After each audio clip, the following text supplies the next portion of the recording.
안녕하세요 여러분. 아브라함의 여행 17번째 시간입니다. 오늘 묵상 본문 창세기 18장 16절에서 19절입니다.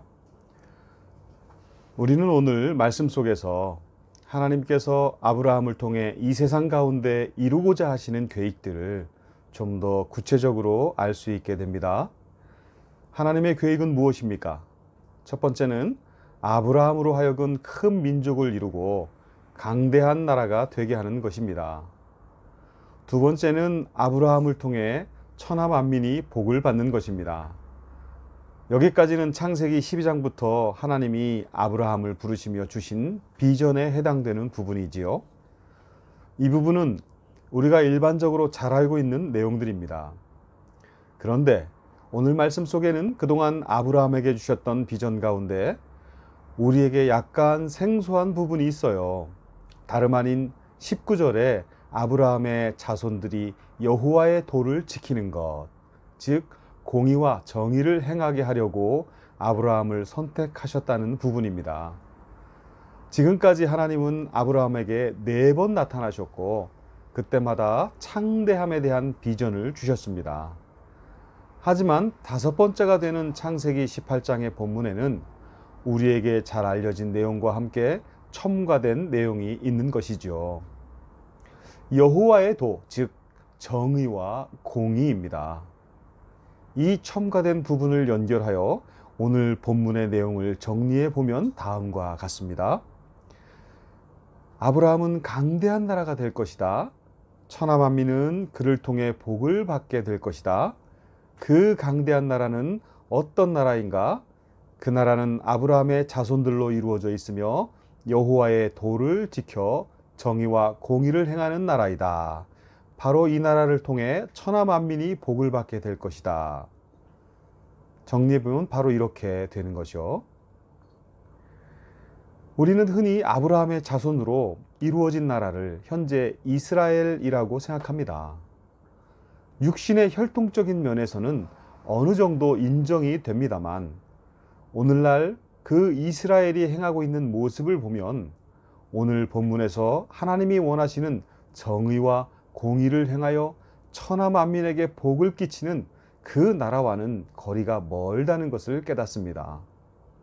현재 이스라엘은 팔레스틴에서 아랍 사람들을 다 몰아내기까지 결코 전쟁을 멈추지 않을 것이기 때문입니다. 혹자들은 말합니다. 이스라엘 민족에게 복음을 전하여 그들이 예수님을 믿게 되면 그때 예수님의 재림이 이루어진다고 합니다. 하지만 그것은 성서를 너무 문자적으로 해석하여 오해함으로써 나오게 된 주장이라고 생각합니다. 이미 신약 성서는 하나님의 백성은 육신의 혈통을 통해 되는 것이 아니라는 것을 증거하고 있습니다. 영접하는 자, 곧 그 이름을 믿는 자들에게는 하나님의 자녀가 되는 권세를 주셨으니 이는 혈통으로나 육정으로나 사람의 뜻으로 나지 아니하고 오직 하나님께로부터 난 자들이니라. 요한복음 1장 12절 13절 말씀입니다. 그렇습니다. 우리는 성서의 모든 내용을 정확하게 해석할 수는 없겠지만 성서에 흐르는 정신은 이미 혈과 육을 뛰어넘은 초인류적이며 초민족적이며 초국가적인 하나님의 백성들에 대해 이야기하고 있다는 것입니다. 그러므로 오늘 이 시대 속에서 누가 아브라함의 자손으로서 강대한 나라에 대한 약속을 이어갈 사람이겠습니까? 바로 예수 그리스도를 왕으로 모시고 사는 사람들, 즉 예수의 사람들인 것입니다. 동시에 천하 만민에게 복을 받게 하는 강대한 나라는 이 예수의 사람들이 이 땅에서 만들어가는 하나님 나라인 것이지요. 세상을 변화시킬 수 있는 것은 총이나 칼과 같은 무기로 이루어진 폭력이 아니요 그리스도의 사랑입니다. 그 사랑이 심장에 꿈틀대며 눈동자에서 입술에서 손과 발을 통해 뿜어져 나오는 바로 그 사람이 아브라함의 자손이며 그를 통해 많은 사람들이 복을 받게 될 것입니다.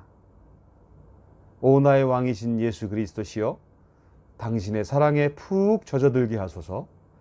나의 눈동자의 적개심과 미움을 제거하시고 나의 입으로 당신의 사랑을 한 움큼 베어 물어 입을 열 때마다 그 사랑이 뚝뚝 떨어지게 하시며 나의 손과 발이 당신의 사랑에 잠겨 움직일 때마다 그 향기 흐르게 하소서. 내 심령 가장 깊은 곳 어디엔가 있을 많은 상처들을 먼저 발견하시고 치유하사 그 상처에서 흘러나오는 악취로부터 나를 구원하소서.